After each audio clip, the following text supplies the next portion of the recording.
नमस्कार। क्या आपने कभी सोचा है, मैं बार बार गुस्से में क्यों आ जाती हूँ? कुछ आदतें चाहकर भी क्यों नहीं बदलती?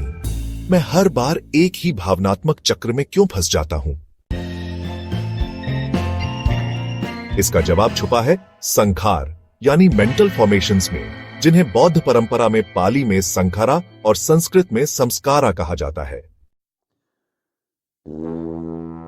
इस वीडियो में आप जानेंगे मेंटल फॉर्मेशंस क्या होते हैं, ये हमारे व्यवहार और भावनाओं को कैसे आकार देते हैं और हम माइंडफुलनेस की मदद से इन्हें कैसे पहचान सकते हैं और उनमें बदलाव ला सकते हैं। और सबसे जरूरी बात, वीडियो के अंत में हम आपके साथ एक सरल लेकिन गहरा माइंडफुलनेस अभ्यास साझा करेंगे, जिसे रेन कहा जाता है, जो आपको किसी भी मुश्किल भावना से संतुलन के साथ जुड़ना सिखाएगा। तो पूरे वीडियो में हमारे साथ बने रहिए, क्योंकि शायद आज आप पहली बार अपने भीतर के उन पैटर्न्स को पहचाने जो अब तक अनजाने थे।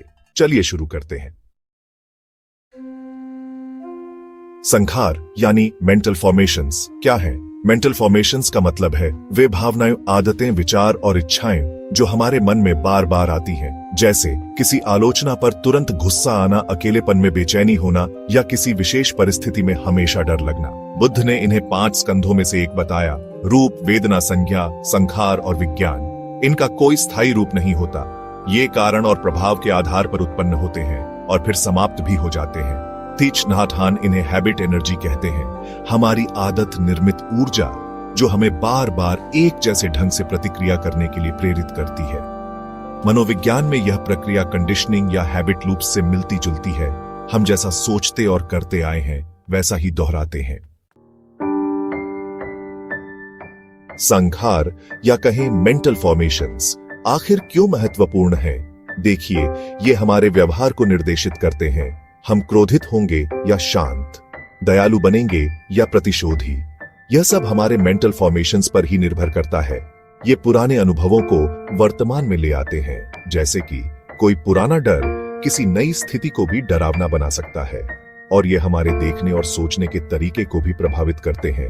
वही परिस्थिति एक व्यक्ति को अवसर लगेगी तो दूसरे को संकट। माइंडफुलनेस हमें यह सिखाता है कि हम इन मेंटल फॉर्मेशंस को पहचान सकते हैं, रोक सकते हैं और चाहें तो बदल भी सकते हैं।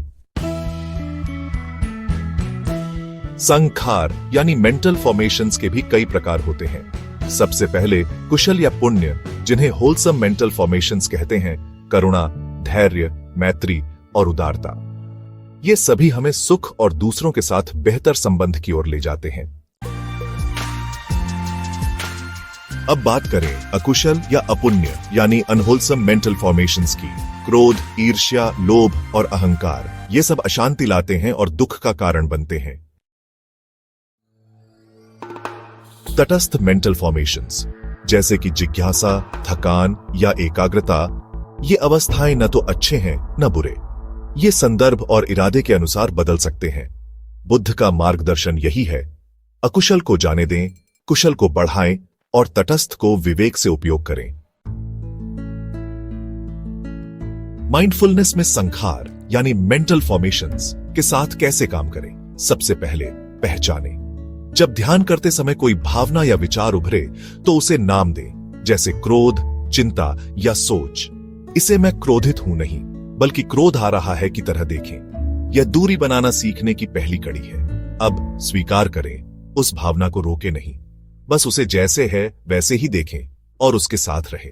न समर्थन करें न विरोध। अब जांचें, इन्वेस्टिगेट। ध्यानपूर्वक देखिए, यह भावना शरीर में कहां महसूस हो रही है। क्या यह किसी सोच से जुड़ी है? क्या यह बार बार आती है? और फिर अलग हो जाएं, नॉन आइडेंटिफाई। समझें कि यह भावना आप नहीं है, यह बस एक मानसिक घटना है जो आ रही है और जाएगी। इस प्रक्रिया को RAIN कहते हैं, एक सरल और प्रभावी माइंडफुलनेस मॉडल। रोजमर्रा में संखार यानी मेंटल फॉर्मेशंस के साथ काम कैसे करें? सबसे पहले ट्रिगर पहचानें। जब कोई भावना उठे, पहचानें ये गुस्सा है, ये बेचैनी है। फिर विराम लें, एक गहरी सांस के साथ 1 या 2 सेकंड का माइंडफुल पॉज लें। अब प्रतिक्रिया की जगह उत्तर दें। अब आप पुराने पैटर्न के अनुसार प्रतिक्रिया नहीं, बल्कि सोच समझकर उत्तर दे सकते हैं। इसके बाद सकारात्मक मेंटल फॉर्मेशंस को पोषित करें, मैत्री, करुणा या स्थिरता आए तो उसे ध्यानपूर्वक सराहें, इससे वे और मजबूत होते हैं। और हां, दिन का अवलोकन करें, रात को सोचें आज किन मेंटल फॉर्मेशंस ने बार बार उभरा, मैंने क्या सीखा। संखार या मेंटल फॉर्मेशंस हमारे भीतर की वे मानसिक लहरें हैं जो तय करती हैं कि हम दुनिया को कैसे देखेंगे और उसमें कैसे प्रतिक्रिया देंगे। बुद्ध ने सिखाया कि ये सम फॉर्मेशंस न तो हमारे स्थायी स्वभाव हैं, न ही स्थायी सत्य, ये बनते हैं और मिटते हैं। जब हम इन्हें पहचानना, स्वीकारना और छोड़ना सीखते हैं, तब हम अपने भीतर के वास्तविक शांति और स्वतंत्रता की ओर बढ़ते हैं। अगर यह वीडियो उपयोगी लगी हो तो लाइक करें, सब्सक्राइब करें और शेयर करें। कमेंट करें आपके जीवन में कौन से मेंटल फॉर्मेशंस बार बार उभरते हैं और आप उनसे कैसे काम लेते हैं। आइए हम सब मिलकर एक ऐसा जीवन बनाएं जो प्रतिक्रियाशील नहीं बल्कि जागरूक और करुणामय हो। धन्यवाद।